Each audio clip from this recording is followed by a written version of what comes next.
سورہ النمل 20واں پارہ آیت شریفہ 64 اس کا آخری حصہ اور اس کے بعد آیت شریفہ 65. اس آیت کریمہ کا اللہ کی توفیق سے آخری حصہ آپ حضرات و خواتین نے تلاوت کیا. اس آیت کریمہ میں اللہ پاک نے اپنی 3 صفات ان کا ذکر فرمایا. نمبر 1 کہ انہوں نے مخلوق کی ابتدا کی. نمبر 2 وہ مخلوق کو دوبارہ لوٹائیں گے. اور نمبر 3 وہ آسمان اور زمین سے رزق عطا فرماتے ہیں. اب جو بات کہی گئی وہ دلائل و شواہد پر مبنی ہے. اب اللہ پاک ان لوگوں کو چیلنج فرما رہے ہیں جو ان تینوں صفات کو نہیں مانتے یا ان تینوں صفات میں کسی ایک کے مقابلے میں کوئی اور بات لاتے ہیں. تو دلائل کی دنیا سے اللہ کے فضل و کرم سے فیصلہ ہوتا ہے. تو فرمایا لاؤ دلائل، لاؤ دلیل اگر تم سچے ہو. قرآن کریم میں یہ انداز، یہ اسلوب دیگر مقام پر بھی موجود ہے.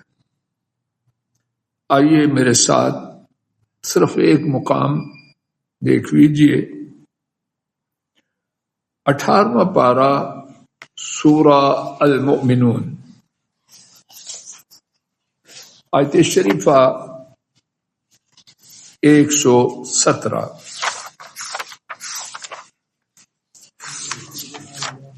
صفحہ غالباً آپ کے پاس 350 ہے.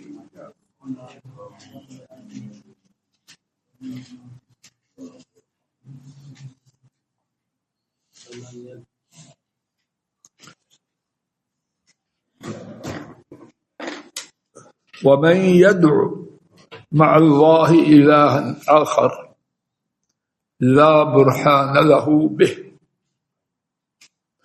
اور جو شخص اللہ کے ساتھ کوئی اور معبود پکارتا ہے اس کے لیے کوئی دلیل نہیں.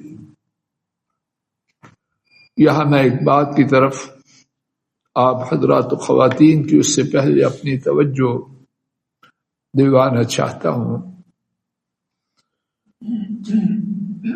بعض لوگ دین کی کوئی بات ہو تو کہتے ہیں عقل نہیں مانتی. انا للہ و انا الیہ. اچھی طرح میں آپ سمجھ لیں اور اللہ کرے کہ میں رائی برابر اس بات میں غلطی نہ کروں. دین کی ہر بات عقل سلیم اس کو مانتی ہے. دین کی ہر بات دلائل براہین شواہد ان پر مبنی ہے. کوئی بات دلائل براہین شواہد اور عقل سلیم کے خلاف. لیکن بات یہ ہے اور اللہ کرے کہ میں واضح کر پاؤں، کون سی عقل اس بارے میں معیار ہے. ابھی ڈاکٹر صاحب نے ایک بات تجویز کی اپنے شعبہ کے ماہر ہیں. ایک مدت پڑھنے میں اور چوتھا حصہ صدی کا یا تیسرا یا آدھا صرف کیا. اب انہوں نے کہا بات اس طرح ہے. اب میرے ایسا اس فن سے 100% دور وہ کہے میری عقل نہیں مانتی تو اس کی کوئی حیثیت ہے کہ نہیں جی میں بڑا سیانہ ہوں، میں یوں ہوں وہ ہوں. کوئی ذی شعور اس کی بات کو مانے گا. اچھا بات ہے رب ذو جلال بات. ڈاکٹر صاحب بڑے ہیں، رب ذو جلال بڑے ہیں. ڈاکٹر صاحب کتنے مخلص ہو جائیں، کیا ان کی ہر بات ٹھیک ہو سکتی ہے؟ خالق پہلی بات یہ ہے ان کے اخلاص میں اس کا کسی چیز سے مقابلے سے بالا تھا. پھر ان کی معلومات اور ان کے فیصلے اس کے مقابلے میں ایک ڈاکٹر نہیں، کائنات کے سارے ڈاکٹر جمع ہو جائیں. اچھی طرح یہ بات یاد رکھنے کی ہے، معیار ڈاکٹر صاحب کی بات کو چیک کرنے کے لیے کوئی ان کی ٹکر کا ڈاکٹر ہو یا اس سے بڑا ہو. اگر کوئی نیم حکیم بھی آ جائے، ایک MBBS کا طالب علم آ جائے، تو ایک ڈاکٹر 30 سال سے اس شعبہ میں بال سفید کر چکا ہے، وہ اس کے مقابلے میں بات کرے کوئی سنے گا؟ اور یہ جو مقابلہ ہے علم طب کے طالب علم میں ایک تجربہ کار ڈاکٹر میں کیا، یہی مقابلہ اللہ اور ہمارے درمیان ہے، کوئی نسبت ہی نہیں. ہر چیز دوبارہ عرض کرتا ہوں دلائل پر، براہین پر، شواہد پر مبنی ہے. ہاں یہ بات ضرور ہے، ہر شخص اس کی عقل اس قابل نہیں کہ وہ سمجھ پائے.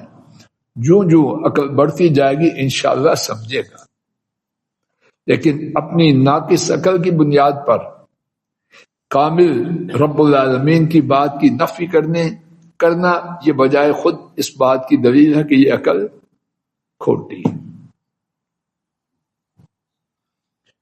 اگلی آیت شریفہ،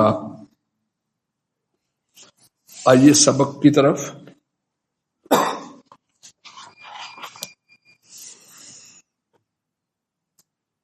قل لا يعلم من في السماوات والارض، قل کہہ دیجئے لا يعلم نہیں جانتا من فی السماوات جو شخص آسمانوں میں ہے، والارض اور زمین میں ہے. الغیب غیب کو، لفظ غیب جو ہے یہ غاب یغیبوں سے بنا ہے. غیب سے مراد وہ چیزیں جو ہوا سے خمسہ سے معلوم نہ ہو سکے، سونگ کر، دیکھ کر، سن کر، پکڑ کر، ان سے معلوم نہ ہو سکے، اور اسی طرح عقل ان کا ادراک نہ کر سکے. گرمی محسوس ہو رہی ہے، کوئی کہ آج موسم گرم ہے، عقل ادراک کرتی ہے، اس میں تو کوئی غیب کی بات نہیں. ٹھنڈی ہوا چل رہی ہے اور تجربہ یہ ہے کہ اس قسم کی ہوا کے بعد بارش آئے گی، اگر کوئی بارش ہونے والی ہے تو یہ غیب کی بات نہیں. دوبارہ سماعت فرمائیے، جو چیز انسان کے حواس سے دیکھی، سنی، چھوئی، پکڑی جا سکتی ہے، اس سے حاصل شدہ علم وہ غیب نہیں. اور جس چیز کا عقل ادراک کرتی ہے وہ غیب نہیں. غیب وہ ہے جو نہ حواس سے معلوم ہو، نہ عقلی طور پر اس کے لیے کوئی قرائن، شواہد موجود.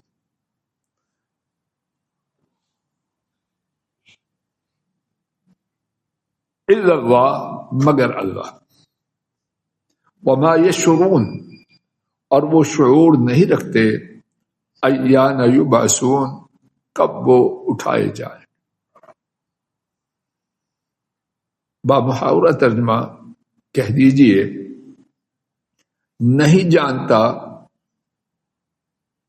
جو شخص آسمانوں اور زمین میں ہے غیب کو مگر اللہ تعالی، اور انہیں شعور نہیں کہ کب اٹھائے جائیں گے. میرے ساتھ توجہ فرمائیے، اس سے پہلے والی جو آیات مبارکہ تھی، امن خلق السماوات والارض سے لے کر آیت شریفہ 60 سے لے کر 64 تک، ان میں اسلوب کیا ہے؟ کیا اسلوب ہے؟ کیا اللہ کے سوا کوئی ہے ایسا؟ کیا اللہ کے سوا کوئی ہے ایسا؟ اس میں اسلوب کو بدل دیا. بات سوال واضح ہے. سبحان اللہ، اللہ کی ہر بات میں حکمت ہے. اور اللہ کریم مفسرین کی قبروں کو نور سے بھرے. انہوں نے انسانی استطاعت کی حد تک قرآن کریم کو سمجھنے اور امت کو سمجھانے کے لیے کوئی کسر اٹھا دے. بعض مفسرین نے لکھا پہلی باتیں جو آیت شریفہ 60 سے 64 تک ہیں 5 آیات، ان میں مشرک بھی انکار نہیں کرتے، وہ بھی مانتے ہیں. اور مانتے نہیں، ان کی عملی زندگی میں جس طرح پہلی آیت تھی، بے بس ٹوٹے ہوئے سہاروں والوں کی فریاد کون سنتا ہے؟ ہم نے پڑھا کہ مشرک بھی جب کشتی ڈوبنے لگتی ہے تو کس کو پکارتے ہیں؟ ان 5 کی 5 باتوں میں 5 کی 5 آیات میں سوالیہ انداز. یہاں سوالیہ انداز ہے. کیوں؟ ان باتوں کو ماننے میں مشرک مشترک تھے، پھر بعد میں وہ اگر مگر لگا کے کچھ بات. اس میں بنیاد ہی غلط ہے، اس میں بنیاد ہی سے بٹکے ہوئے، اور یہ بنیاد سخت ضروری ہے. اور اس کا نہ ہونا غائب دردہ نقصان ہے. وہ کیسے؟ جو غیر اللہ کو پکارتے ہیں، قبر والے کو پکار رہا ہے، فلاں مشکل کشا، فلاں دستگیر، فلاں غوث اعظم، جس کو پکارتے ہیں وہ کدھر ہے کہیں؟ اس کی ڈیری بھی نہیں ادھر. تو کیا سمجھتے ہیں کہ میں پکار رہا ہوں، وہ میری بات کو جان رہا. شرک کے جو گندے سرچشمے ہیں، ان میں سے ایک اس عقیدہ کو نہ ماننا ہے. اگر یہ عقیدہ صافیہ، عقیدہ مبارکہ آ جائے تو شرک کی کتنی باتوں کا نام و نشان کیوں نہ مٹے کہ نہ مٹے. جو اس کو پتہ ہی نہیں میں پھنسا ہوں، اللہ نہ کرے کوئی پھنسے.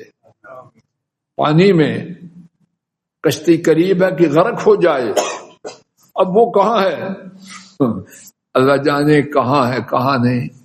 تو وہاں جب اس کو پتہ ہی نہیں تو پھر پکارے گا. اس کے پکارنے کے اندر انڈرسٹوڈ ضمنی طور پر یہ عقیدہ ہے کہ میں یہاں پکاروں گا، وہ سنے گا، پھر میری مشکل کشائی کرے گا. تو یہ عقیدہ جتنا زیادہ اہمیت والا ہے اور اس کا چھوڑنا جتنا زیادہ نقصان دہ ہے، مشرک لوگ اتنے ہی اس بد عقیدہ میں، غلط عقیدہ کے چھوڑنے میں پھنسے.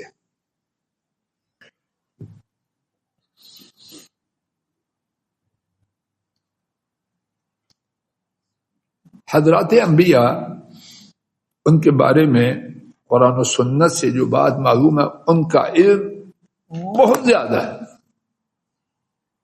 بہت زیادہ. لیکن بہت زیادہ علم ہونے کا یہ معنی نہیں کہ وہ علم غائب جانتے ہیں. فرق ہے. ان کا علم میری طرح ہے، آپ کی طرح ہے نہیں. کتنا زیادہ ہے وہ اللہ ہی جانتے ہیں کتنا زیادہ ہے، اس میں کوئی شک و شبہ نہیں. لیکن کیا وہ علم غیب جانتے ہیں؟ انشاءاللہ بعد میں ابھی آئندہ درس میں وقت ختم ہو گیا، اس سلسلے میں کچھ باتیں کی جائیں.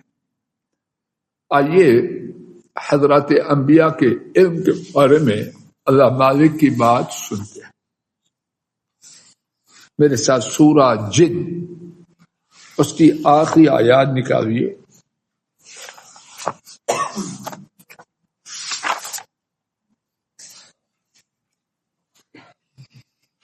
عالم الغیب، آیت شریفہ 26 سے. جی پیج میرے پاس جو ہے اس کے حساب سے 574 ہے شاید 6. عالم الغیب فلا یظہر علی غیبہ احدا.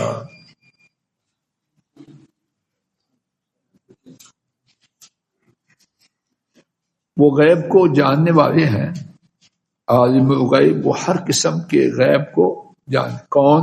سب جواب دو زور سے. اللہ.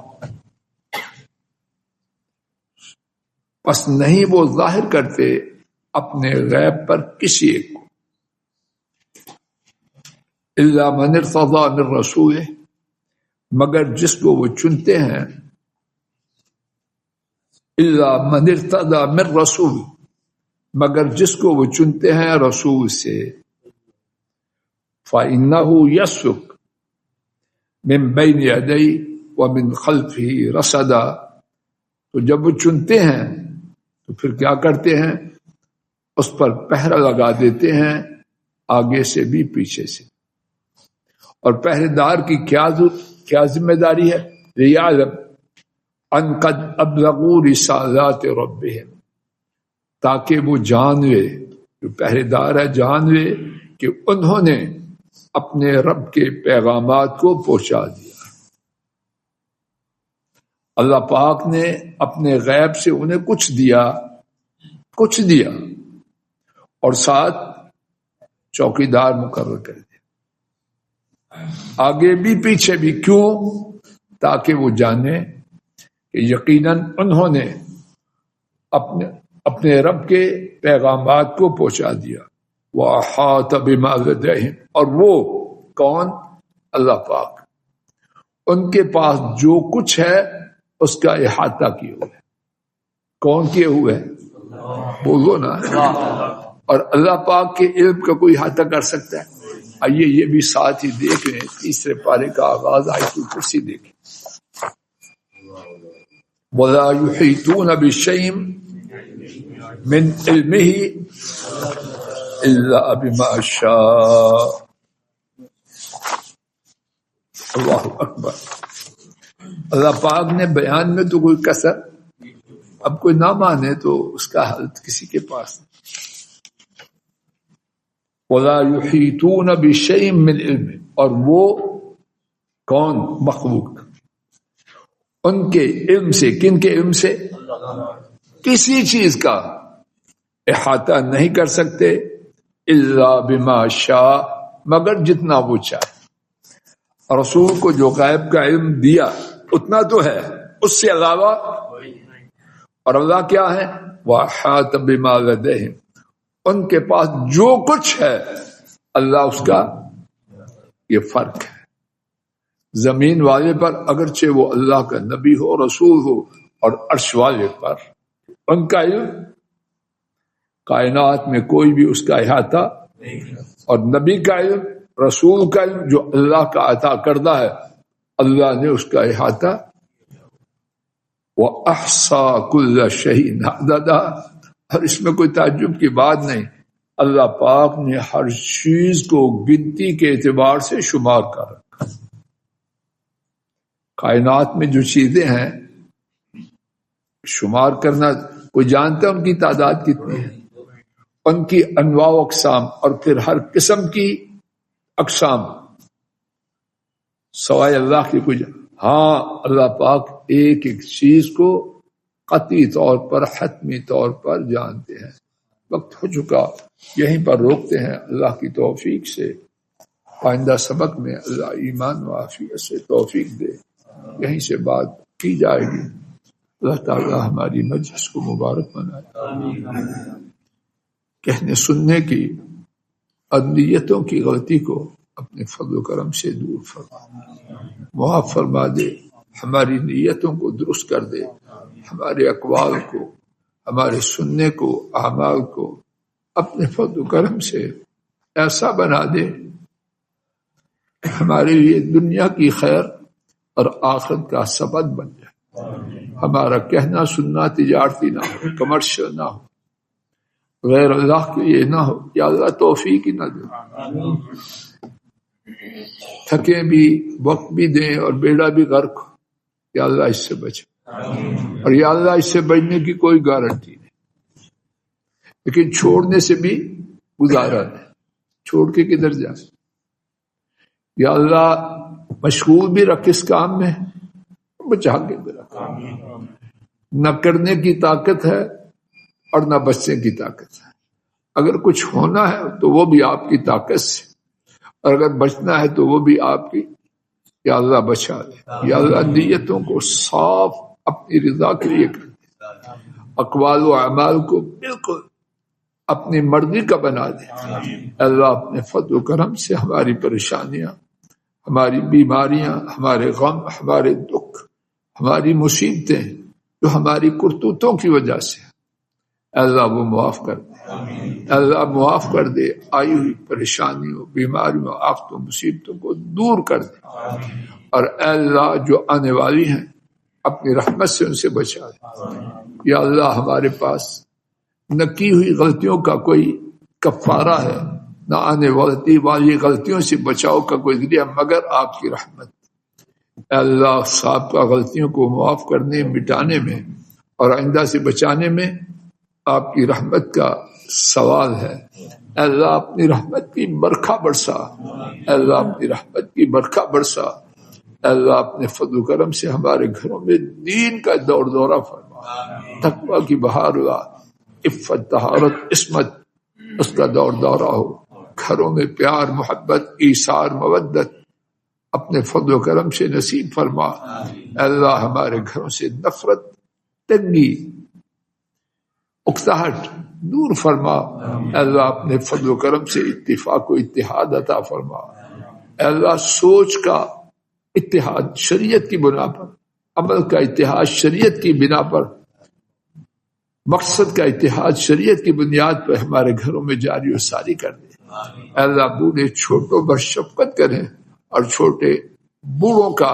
احترام کریں، اے اللہ بوڑھوں کی دعائیں چھوٹوں کے لیے اور چھوٹوں کی خدمت بوڑھوں کے لیے اپنے فضل و کرم سے گھروں میں اس کا دور دورہ فرما دے، اے اللہ جو کچھ اپنے لیے، اپنے کنبے کے لیے مانگتے ہیں سب کچھ اپنے بہن بھائیوں، ان کے کنبوں کے ایک ایک فرد کے لیے مانگتے ہیں، اللہ ہمارے فوت شدگان، والدین، آبا و اجداد، بہن بھائی اور جتنے مسلمان ہیں اپنے فضل و کرم سے ہم پسماندگان کو ان کے لیے صدقہ جاریہ بنا، ہماری ان کے بارے میں جو کوتاہیاں ہیں، غلطیاں ہیں ڈھیروں کے حساب سے اللہ اپنے فضل و کرم سے وہ معاف کر دے اور ان کو اعلیٰ علیین میں داخل فرما دے، اللہ ہماری مجلس کو مبارک بنا، موت تک اخلاص سے ایسی مجلسوں سے محروم نہ فرمانا، یا اللہ ہسپتالوں، عدالتوں، جیلوں، تھانوں سے، بیکار مصیبتوں سے، بیکار جھگڑوں سے